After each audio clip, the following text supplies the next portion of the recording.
On each side of the ball, the two players voted as the co-captains. The two on offense and the two on defense each got the same amount of votes. So sometimes really what we've said, well, we had two leading vote getters. We've had a captain and a co-captain.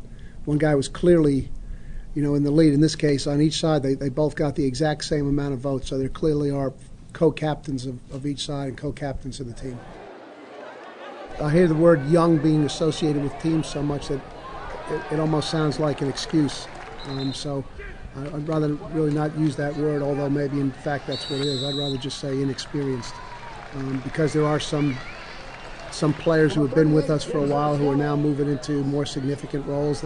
And I wouldn't put them in the young category. I'd just put them in the inexperienced category. But that's, to some degree, that's the nature of college football.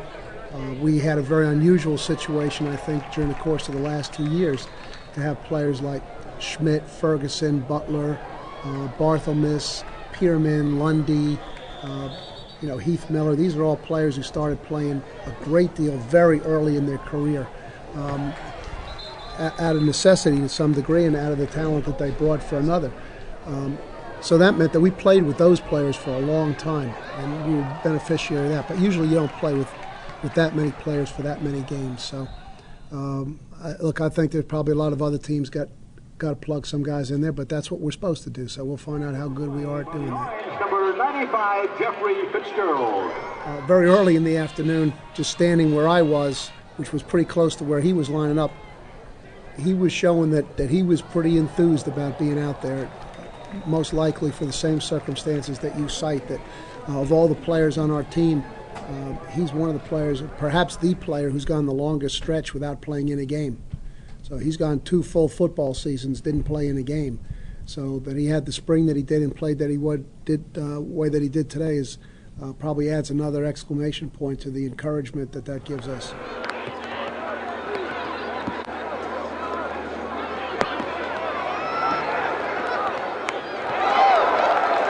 I'd say it's more a case of, not so much a case of that the quarterbacks are looking for him, is that they see him. And by that I mean they may not start out looking for him, but he gets himself open. And quarterbacks tend to see the guys who get open. As they're back there and they're trying to make the reads or see who darts into different windows and openings, and he gets open. And so as a result, they see him, and when they see him, they fire the ball to him. Ogletree has a little bit of that ability to do that. Both of them have pretty decent skills, some of the better skills that we have. I'd say both of them had one of those days where they had plays of significance. They each had a couple plays they could have made.